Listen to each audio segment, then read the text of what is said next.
উত্তরার milestone school and কলেজে FT-7 যুদ্ধবিমান বিধ্বস্ত হওয়ার ঘটনায় এখন পর্যন্ত ৩১ জন নিহত হওয়ার পরে সামরিক ও বেসামরিক দুই ক্ষেত্রের বিশেষজ্ঞরাই পুরনো সেই প্রশ্নটি আবারও তুলেছেন।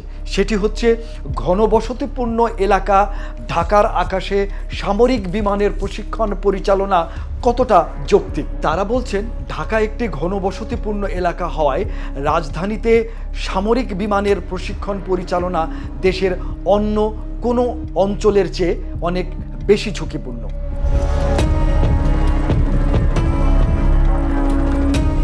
মাইলস্টোন স্কুলটি সরাসরি রানওয়ে অবতরণের ফ্লাইট পাথে অবস্থিত ছিল। ঢাকা শহরের মতো জায়গায় জেট ফাইটার প্রশিক্ষণ চালানোর কোনো যুক্তিসঙ্গত কারণ নাই, বিশেষ করে যখন জেট ফাইটার শব্দের চেয়ে দ্বিগুণ গতিতে উড়তে সক্ষম।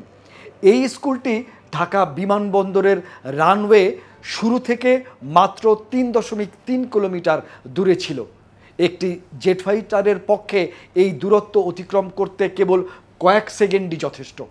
ঝুঁকি থাকা সত্ত্বেও বিমান বাহিনীর ফাইটার প্লেনগুলো এখনও হজরত শাহজালাল আন্তর্জাতিক বিমানবন্দরের একমাত্র রানওয়ে ব্যবহার করে। বিশেষজ্ঞরা দীর্ঘদিন ধরেই কমার্শিয়াল ফ্লাইট পরিচালনার জন্য ব্যবহৃত ঢাকা বিমানবন্দরের কাছে অবস্থিত বিমান বাহিনীর ঘাঁটি সরিয়ে নেওয়ার দাবি জানিয়ে আসছেন, কারণ এই ঘাঁটির উপস্থিতি বিমানবন্দরের বেসামরিক ফ্লাইট পরিচালনায় ব্যাঘাত ঘটাচ্ছে। কিন্তু বাংলাদেশ হলো এমন একটি দেশ যেখানে প্রাণহানির পরই কেবল ব্যবস্থা নেওয়া হয়। মারা যাওয়া পাইলটের ব্যাচেরই একজন বাংলাদেশ বিমান বাহিনীর পাইলট নাম প্রকাশ না করার শর্তে দ্য ডেইলি স্টারকে বলেন, এমন ঘনবসতিপূর্ণ এলাকায় প্রশিক্ষণ দেওয়া সামরিক জেট পাইলটদের জন্য বাড়তি চ্যালেঞ্জ তৈরি করে। বিমান বাহিনীর সেই পাইলট জানান, যদিও রানওয়ের আশেপাশের পুরো এলাকাটিতেই একতলা বা দোতলার বেশি কোনো উঁচু ভবন থাকার কথা নয়, কিন্তু বাস্তবে ফ্লাইট পাথে অনেক উঁচু ভবন রয়েছে। ফলে আমাদের দ্রুত উচ্চতা অর্জন করতে হয় এবং অনেক উচ্চতায় উঠতে হয় বলে পাইলট জানান। একই ধরনের প্রশিক্ষণের অভিজ্ঞতা রয়েছে এমন এক প্রবীণ পাইলটও এতে একমত পোষণ করেন। তিনি বলেন, সম্ভবত পাইলট বুঝতে পেরেছিলেন যে তিনি গ্লাইড পাথের চেয়ে বেশি উচ্চতায় আছেন এবং এতে তিনি রানওয়ে অতিক্রম করে যেতে পারেন, তাই তিনি উচ্চতা কমাতে থ্রাস্ট বা শক্তি কমিয়ে দিয়েছিলেন। তিনি আরও বলেন, এরপর হয়তো তাকে পুনরায় থ্রাস্ট দিতে হয় ল্যান্ডিংয়ের জন্য, কিন্তু জেট ইঞ্জিনের একটি সীমাবদ্ধতা হলো পুনরায় শক্তি প্রয়োগ করতে হলে কয়েক সেকেন্ড সময় লাগে, আর এই সময়টুকু অত্যন্ত মূল্যবান, বিশেষ করে যখন অবতরণের জন্য রানওয়ে কয়েক সেকেন্ড দূরেই। FT-7 BGI এর মতো ফাইটার জেট, যেটি গতকাল উত্তরায় একটি স্কুল প্রাঙ্গণে বিধ্বস্ত হয়েছিল, সেটি ছিল সুপারসনিক গতিতে। বাণিজ্যিক বিমানের চেয়ে এই বিমানগুলো অনেক বেশি গতিতে ওড়ে এবং অবতরণ করে।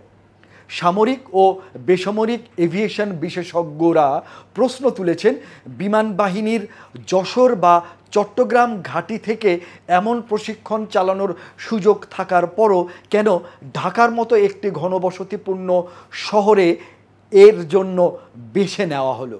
বিশ্বের খুব কম দেশই আছে যেখানে বিমান বাহিনীর প্রশিক্ষণ বিমানগুলো বাণিজ্যিক বিমান চলাচলের একই রানওয়ে ব্যবহার করে।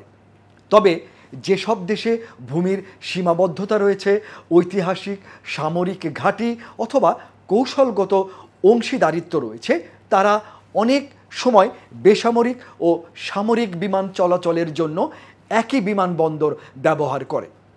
গতকালের দুর্ঘটনার ক্ষেত্রে যদি ফাইটার ট্রেনিং বিমানটি ঢাকার বাইরের কোনো ঘাঁটি থেকে উড়ত, তাহলে প্রাণহানির ঘটনা হয়তো এড়ানো যেত।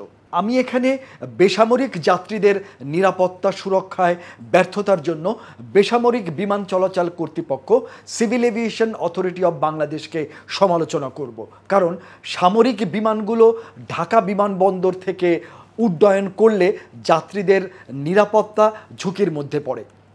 আমার প্রশ্ন, এই মর্মান্তিক দুর্ঘটনার পর ক্যাব কি এবার অন্তত যাত্রীদের নিরাপত্তার স্বার্থে জেট ফাইটার প্রশিক্ষণ ফ্লাইটগুলোকে ঢাকা বিমানবন্দরের রানওয়ে ব্যবহার বন্ধ করার জন্য আওয়াজ তুলবে? ৩২ বছরের অভিজ্ঞতা সম্পন্ন বিমান বাংলাদেশ এয়ারলাইন্সের একজন জ্যেষ্ঠ পাইলট আমাকে বলেন, আমি শত শত বিমানবন্দরে ফ্লাইট পরিচালনা করেছি, কিন্তু কোথাও কখনো বিমান বাহিনীর ফ্লাইটের কারণে কোনো বিলম্বের সম্মুখীন হইনি। তবে ঢাকা ও চট্টগ্রাম সম্ভবত একমাত্র আন্তর্জাতিক বিমানবন্দর যেখানে এমন ফাইটার জেট পরিচালনার অনুমতি দেওয়া হয় এবং এর কারণে বাণিজ্যিক বিমানগুলোর পরিচালনায় ব্যাহত হয় এবং তাদের ওঠানামায় দেরি হয়। আরেকটি বিষয় হলো বিমানবন্দর ঘিরে অপরিকল্পিত নগরায়ন। বিমান দুর্ঘটনার বেশিরভাগই উড্ডয়ন বা অবতরণের সময় ঘটে, তাই কঠোর বিধিনিষেধ থাকে যাতে রানওয়ের আশেপাশে স্কুল, কলেজ, শপিং মলের মতো ঘন বসতিপূর্ণ স্থাপনা না গড়ে ওঠে। কিন্তু ঢাকা বিমানবন্দরের ক্ষেত্রে ঠিক উল্টোটাই দেখি আমরা। এভিয়েশন বিশেষজ্ঞরা অবিলম্বে সামরিক বিমান প্রশিক্ষণ পরিচালনা ঢাকা থেকে সরানোর কথা বলছেন।